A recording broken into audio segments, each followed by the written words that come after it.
Hi friends, வணக்கம். இன்றைக்கி நம்ம சிறகடி கேஸில் என்ன கண்டென்ட்னு பார்த்தீங்கன்னா, கனகாவோட அம்மா யோசிச்சுட்ருக்காங்க. மாப்பிள்ளை வந்து நம்ம பொண்ணை எங்கேயும் கூட்டிகிட்டு போக மாட்டேங்கிறாரு, எங்கேயுமே டைம் ஸ்பெண்ட் பண்ண மாட்டேங்கிறாரு.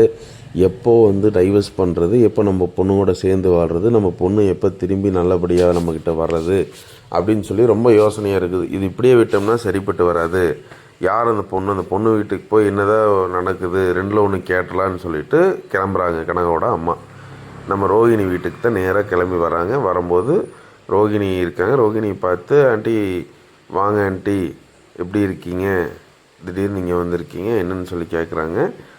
உடனே வந்து கனகாவோட அம்மா என்ன சொல்கிறாங்க, இல்லை ரோகிணி, உன்னை பார்த்து பேசிட்டு போகலான்னு வந்தேன், ஒரு முக்கியமான விஷயம் பேசணும் அப்படிங்கிறாங்க. சொல்லுங்கள் ஆண்டி அப்படிங்கிறாங்க. ஃபஸ்ட்டு என்ன நினைக்கிறாங்கன்னா, சரி அன்றைக்கி தான் அவங்க பொண்ணுக்கு மேக்கப் போட்டு வேறு ஏதாவது ஃபங்க்ஷனுக்கு இது புக் பண்ணுறக்கு இது வருவாங்களா என்னமோன்னு சொல்லிட்டு ரோகிணி நினைக்கிறாங்க. சொல்லுங்கள் ஆண்டி, ஏதாவது மேக்கப் போடணுமா, யாருக்கு ஏதாவது ஃபங்க்ஷனா அப்படிங்கிறாங்க. அதெல்லாம் ஒன்றும் இல்லைப்பா, அவங்களோட பர்சனலாக பேசணும் அப்படிங்கிறாங்க. சொல்லுங்கள் ஆண்டி அப்படிங்கிறாங்க. இந்த மாதிரி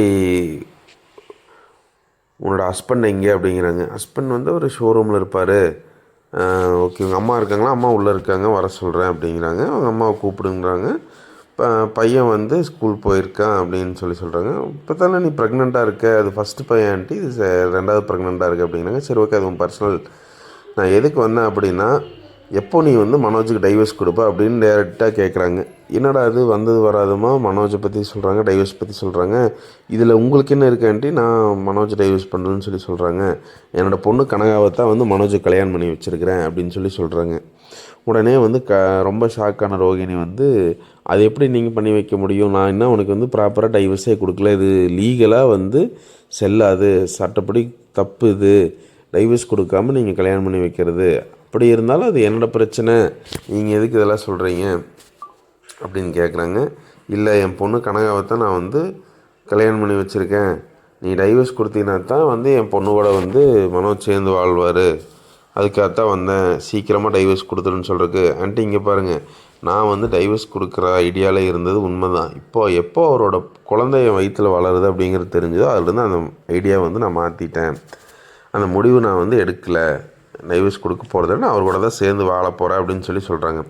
கனகா அம்மா ரொம்ப ஷாக்காகி, இங்கே பாரு ரோகிணி, நீ டைவர்ஸ் கொடுக்குன்னு சொல்லி தானே மனோஜ்கிட்ட பணம் வாங்கினியா இல்லையா, 5 லட்ச ரூபா அப்படிங்கிறாங்க. ஆமாம் வாங்கினேன் அப்படிங்கிறாங்க. அந்த பணமே நான் தான் கொடுத்தேன், நான் அந்த பணத்தை கொடுத்தா டைவர்ஸ் வாங்கிடுவேன்னு சொல்லி தான் மனோஜ்கிட்ட பணத்தை கொடுத்து உன்னை டைவர்ஸ் பண்ணிடுறேன்னு சொன்னார், அந்த பணம் தான் உனக்கு மனோஜ் என்கிட்ட வாங்கி கொடுத்தது அப்படிங்கிறாங்க. ரோகிணிக்கு ரொம்ப அதிர்ச்சியாக இருக்குது. இங்கே பாருங்கள் ஆண்டி, நீங்கள் பேசுகிறதே ரொம்ப தப்பு. ஃபஸ்ட்டு டைவர்ஸ் பார்க்காமல் உங்கள் பொண்ணு கல்யாணம் பண்ணி வச்சது முதல் தப்பு, சரியா? ரெண்டாவது, எங்கிட்ட வந்து நீ அவனை டைவர்ஸ் பண்ணுன்னு சொல்கிறது நீங்கள் சொல்லக்கூடாது, அது என்னோட விருப்பம், சரிங்களா? மனோஜ் வந்து ஏதோ ஒரு சூழ்நிலையில் அப்படி இது பண்ணியிருக்கலாம், ஆனால் இப்போ வந்து அவன் அந்த மாதிரி இல்லை, முழுசாக வந்து என்னத்தான் வந்து நினச்சிட்ருக்கான், தெரியாமல் அது தப்பை பண்ணியிருப்பான் அப்படின்னு சொல்கிறாங்க. இவங்க கனகாவோட அம்மா வந்து, என்னடா இது நம்ம பொண்ணு வாழ்க்கை இப்படி ஆகிப்போச்சு அப்படின்னு ரொம்ப இதாக யோசிக்கிறாங்க. நீ அவங்ககிட்ட பணம் வாங்கிடக்கூடாதுல்ல, அப்படி வாங்காமல் இருந்திருந்தீங்கன்னா ஓகே, பணத்தை வாங்கி டைவர்ஸ் கையெழுத்து போகிறேன்னு சொல்லிட்டு இப்போ ஏமாத்துற ஆண்டி, அது ஏன் பிரச்சனை அப்படின்னு சொல்கிறாங்க. இவங்க நம்ம ரோகிணியோட அம்மா வந்து அப்போ தான் பேசுகிறாங்க. இங்கே பாருங்கள், என் பொண்ணோட முதல் வாழ்க்கையே நான் என்னால் தான் சீரழிஞ்சு இப்போ ஒரு பையனோட அப்பா இல்லாமல் இருக்கா, இப்போ தான் ஒரு அளவுக்கு நல்ல வாழ்க்கை அமைஞ்சு 2வது குழந்தையாக இருக்குது, இந்த குழந்தைக்கு அப்பா இல்லாமல் போகக்கூடாது, தயவு செஞ்சு வாழ்க்கையை கெடுத்துடாதீங்க அப்படின்னு சொல்கிறாங்க. சரின்னு கனகாங்கம்மா அங்கேருந்து கிளம்பி போகிறாங்க. போகும்போது ஓகே, இது இப்படியே விட்டோம்னா இந்த பிரச்சனை முடியாது, ஏதாவது பண்ணி ஆகணும் அப்படின்னு சொல்லிட்டு உடனே மனோஜுக்கு ஃபோன் பண்ணுறாங்க. மாப்பிள்ளை எங்கே இருக்கிறீங்க அப்படின்னு கேட்குறாங்க. ஆண்டி நான் இங்கே தான் ஷோரூமில் தான் இருக்கேன் அப்படிங்கிறாங்க. உடனடியாக கிளம்பிங்க வாங்க, ரொம்ப முக்கியமான விஷயம் அப்படிங்கிறாங்க. இல்லை ஆண்டி, கொஞ்சம் ஷோரூமில் வேலை இருக்குது. மாப்பிள்ளை, நான் அங்கே வந்தேன்னா பிரச்சனை வேறு மாதிரி ஆயிரும், நீங்கள் இங்கே வந்தீங்கன்னா பரவாயில்ல, என்னென்னு முடிவு பண்ணிங்க அப்படிங்கிறாங்க.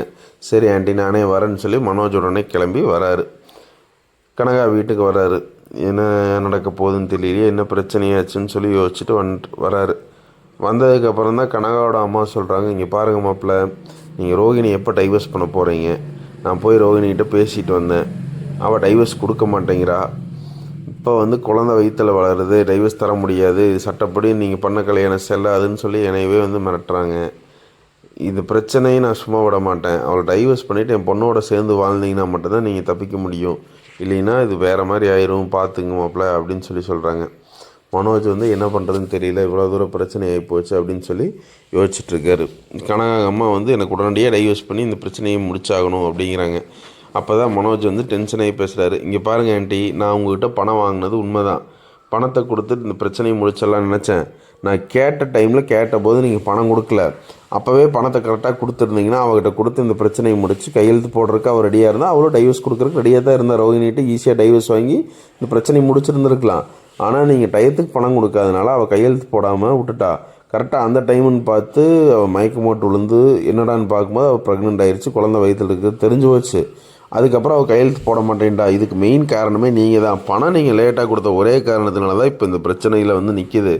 நான் என் மேலே எந்த தப்பும் கிடையாது. அவ்வளோ ரெடியாக இருந்தேன், நானும் ரெடியாக இருந்தேன் டைவர்ஸ்க்கு. இப்போவும் நான் ரெடியாக தான் இருக்கேன்.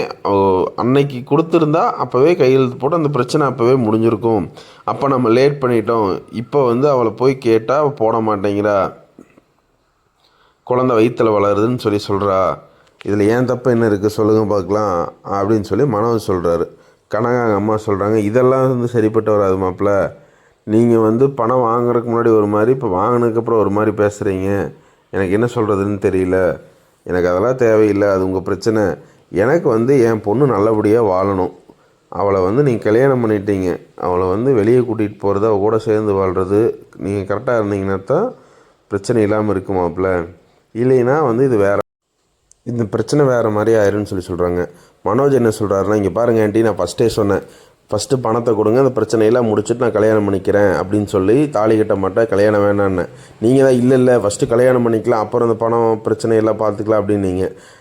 நான் அதனால தான் வந்து தாலி கட்டி கல்யாணம் பண்ணேன். இப்போ வந்து உங்கள் பொண்ணு கழுத்துலேயே தாலி கட்டிட்டு என் குழந்தை வயிற்றில் வளருது, இந்த பிரச்சனைக்குள்ளே மாட்டிக்கிட்டு ரொம்ப அவஸ்தைப்படுறது நான் தான், உங்களுக்கு என்ன அப்படின்னு சொல்லி மனோஜ் சொல்கிறாரு. அதுக்கு கனகா அம்மா சொல்கிறாங்க, என்ன மாப்பிள்ளை இப்படியெல்லாம் பேசுகிறீங்க, குழந்தைய வளருது தாலியை கட்டிட்டுங்கிறீங்க. இங்கே பாருங்க ஆண்டி, நான் அன்றைக்கே சொன்னேன், பணத்தை ஃபஸ்ட்டு கொடுத்து அவள் பிரச்சனையை முடித்து டைவர்ஸ் வாங்கிட்டு தெளிவாக கல்யாணம் பண்ணிக்கலாம் அப்படின்னு. நீங்கள் தான் இல்லை வேண்டாம், என்ன இருந்தாலும் பார்த்துக்கலாம், பரவாயில்ல அப்படி இப்படின்னு சொல்லி எல்லாமே பண்ணது நீங்கள்.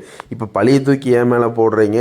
எல்லாத்துக்கும் நடுவில் மாட்டிக்கிட்டு அவஸ்தைப்படுறது நான் தான். உங்களுக்கு வந்து உங்கள் பொண்ணு கூட இல்லைங்கிறது மட்டும் தான் பிரச்சனை. எனக்கு அவளும் பிரச்சனை, எங்கள் வீட்லேயும் பிரச்சனை, இப்போ கனகா கூட இல்லைங்கிறதையும் பிரச்சனை. 3 பக்கம் எனக்கு தான் பிரச்சனையாக இருக்குது. அதை யோசிச்சு பேசுங்க அப்படின்னு சொல்லி மனோஜ் ரொம்ப டென்ஷன் ஆகி பேசுகிறாரு.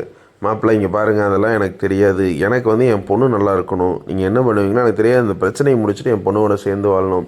இங்கே பாருங்கள் ஆண்டி, எனக்கு அது தெரியுது, நான் இல்லைன்னு சொல்லலை. இப்போ குழந்தை வயிற்றில் இருக்கிறங்காட்டி அவள் டைவர்ஸ்க்கு சைன் பண்ண மாட்டேங்கிறா. எங்கள் வீட்லேயும் பிரச்சனையாக இருக்குது.